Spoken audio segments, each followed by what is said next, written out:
नमस्कार. आज मी बोलणार आहे मृत्यू या अतिशय महत्त्वाच्या विषयावरती. या विषयावर बोलायचं कारण पण एकच आहे, ते म्हणजे जसा जन्म माणसाच्या हातात नसतो तसा मृत्यू हा सुद्धा आपल्या हातात नसतो. पण मृत्यूनंतर जी काही जबाबदारी आहे इतर लोकांची, त्या व्यक्तीच्या आजूबाजूच्या, त्या काही जबाबदाऱ्या असतात. त्यातली एक जबाबदारी म्हणजे डेथ सर्टिफिकेट आपल्याला घ्यावे लागते. तर यात पण खूप जणांचा गैरसमज असतो. त्या अंत्यसंस्काराच्या आधीच डेथ सर्टिफिकेटचं अपेक्षा करतात. पण कॉज ऑफ डेथ सर्टिफिकेट हे वेगळं आणि जे म्युन्सिपाल्टीकडून डेथ सर्टिफिकेट मिळतं ते वेगळं. कॉज ऑफ डेथ सर्टिफिकेट जे आहे ते आपण अंत्यसंस्काराच्या आधी देतो आणि म्युन्सिपाल्टीकडून अंत्यसंस्कारानंतर जे डेथ सर्टिफिकेट मिळतं ते डेथ सर्टिफिकेट वेगळं. यात दोघंही डेथ सर्टिफिकेट्स इम्पॉर्टंट असतात.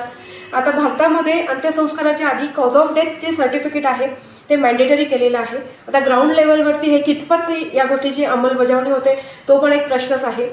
आणि दुसरी महत्त्वाची गोष्ट म्हणजे एखादी व्यक्ती आपण कधी मृत घोषित करतो. आता मेकॅनिकली एखाद्या व्यक्तीचा हार्टबीट जरी चालू असतील पण ब्रेन डेथ झालेली नसेल तर आपण तिला मृत घोषित करू शकत नाही. कारण मॉडर्न मेडिकल सायन्सनुसार ब्रेन डेथ झालेली असेल तरच आपण त्या व्यक्तीला मृत घोषित करू शकतो.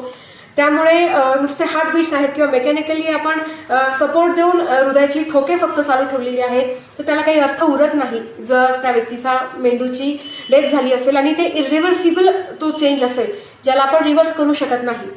आणि अजून एक महत्त्वाची गोष्ट जी मी ऑब्झर्व केली ती म्हणजे जो क्रिमॅटोरियम सेरेमनीच्या इथला जो स्टाफ असतो अंतिम संस्काराच्या इथे, तर तो जो स्टाफ आहे तो अजिबात सुद्धा वेल ट्रेंड नसतो. ती लोक अगदी तिथे जवळच उभी असतात. पण आजकाल कसं झालंय, खूप जण वेगवेगळ्या ट्रीटमेंट्स घेतात. काही जणांमध्ये ICD टाकलेलं असतं, काही जणांमध्ये पेसमेकर असतं, काही जणांमध्ये ब्रेन स्पाईन स्टिम्युलेटर टाकलेले असतात आणि याचा स्फोट होण्याचा धोका वाढतो. आता स्फोट का होतो तर त्याच्यामध्ये लिथियमची बॅटरी असते.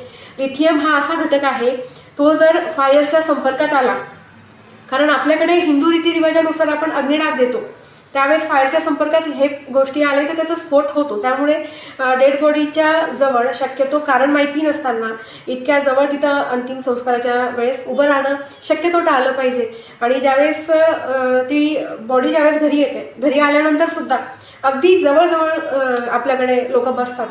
अगदी जेवढं थोडंसं डिस्टन्स मेंटेन करून थोड्याशा अंतरावर बसता आलं तर ते जास्त योग्य आहे. कारण कितीही नाही म्हटलं तरी सुद्धा आपल्याला आपल्या परंपरांचा आदर राखत वैज्ञानिक दृष्टिकोनाची मदत घेऊन आयुष्य सुंदर जगणं हे आपल्या हातात आहे शेवटी, आणि हे आपण करू शकतो. त्यामुळे हे जे काही बदल आहेत हे थोडेसे फक्त आपल्या आयुष्यात अंगीकारणं हे महत्त्वाचं आहे. इथे मी थांबवते. धन्यवाद.